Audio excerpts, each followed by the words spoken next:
Perkenalkan, nama saya Putu Hendra Divakusuma dengan NIM 211101003.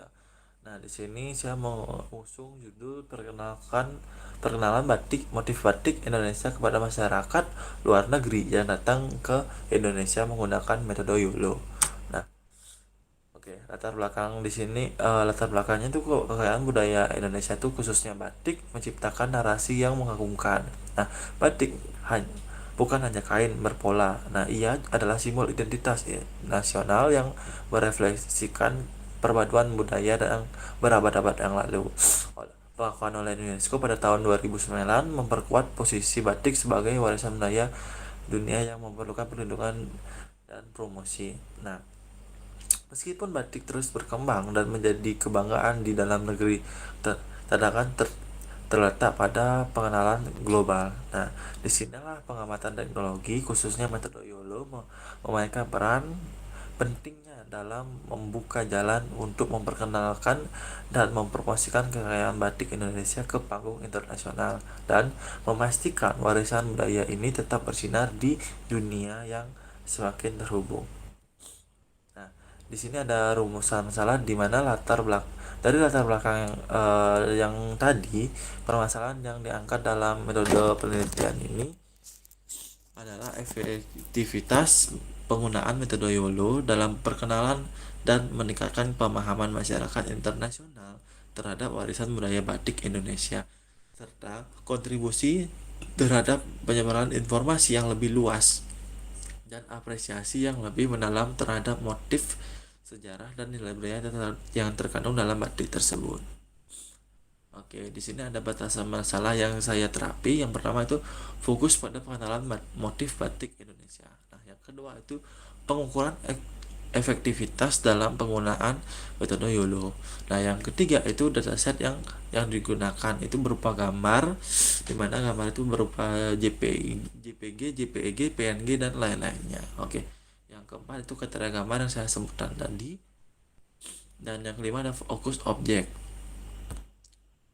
Oke, baik, di sini adalah manfaat penelitian, di mana manfaat pertama itu penelitian ini diharapkan mampu menjadi sumber referensi terkait pengenalan budaya Indonesia, terutamanya motif kain batik. Nah, yang kedua itu dari penelitian ini diharapkan dapat mengetahui beberapa tingkat akurasi metode YOLO untuk dalam mengenali motif batik itu sendiri. Nah, di sini ada beberapa alur penelitian yang sudah dilakukan oleh pendahulu. Nah, di mana yang pertama itu ada Muhammad Fauzi Arif dan teman-temannya, itu di mana dia mengangkat judul deteksi kendaraan dengan metode YOLO. Nah, yang kedua ada Imade Dwi Jaya Maleh. Nah, dan beserta teman-temannya, di mana dia mengambil judul implementasi algoritma YOLO untuk deteksi sarang orang hutan di hutan Kalimantan. Nah, yang ketiga itu ada Muhammad Syarif Hidayatullah. Nah, di mana dia mengambil judul pengenalan wajah dengan metode YOLO. Mungkin bisa kita bilang you only look once.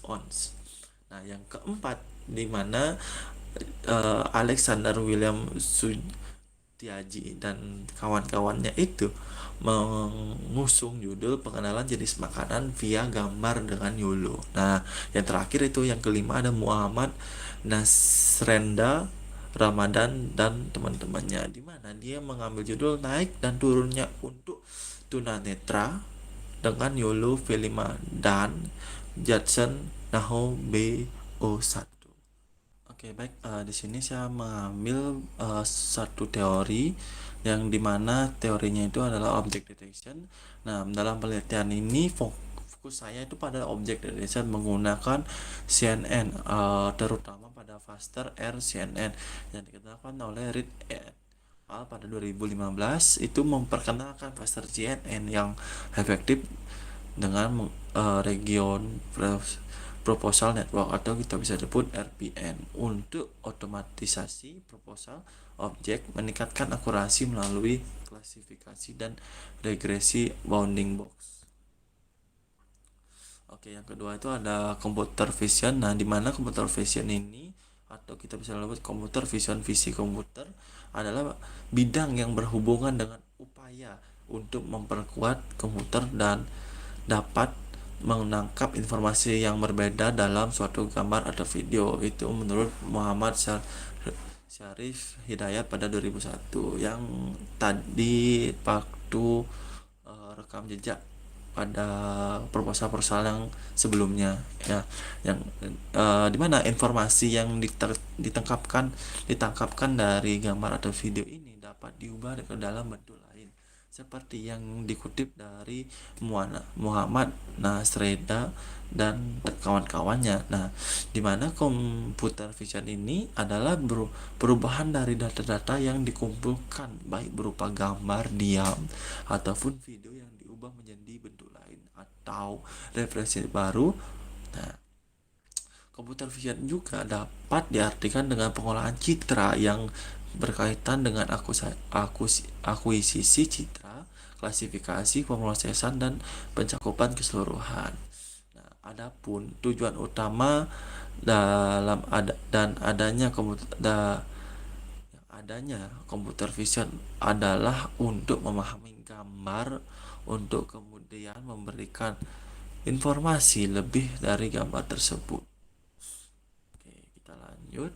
Nah, di sini kita analisis dan perancangan, di mana tempat dan waktu penelitian ini saya berlangsung di rumah, dan untuk waktunya itu fleksibel, kapanpun bisa diambil. Nah, untuk teknik pengumpulan data itu saya mengambil teknik untuk mengambil beberapa gambar dari toko-toko batik yang ada di daerah saya sendiri. Nah, di sini untuk data primer sendiri itu saya mengambil metode observasi. Nah, di mana metode observasi ini digunakan untuk memahami bagaimana perkenalan batik yang dilakukan pada wisatawan di berbagai lokasi wisata yang ada di daerah saya sendiri.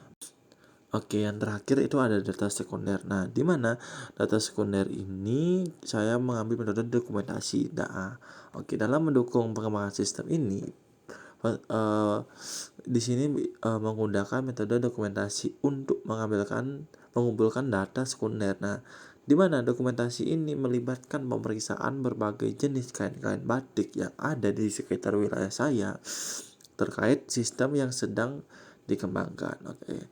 Informasi ini diperoleh dari dokumentasi kain batik yang mencakup panduan pengguna, spesifikasi sistem, dan dokumentasi teknis. Nah, selain itu penelitian ini juga merujuk pada literatur dan penelitian terdahulu yang serupa untuk memperoleh wawasan tambahan.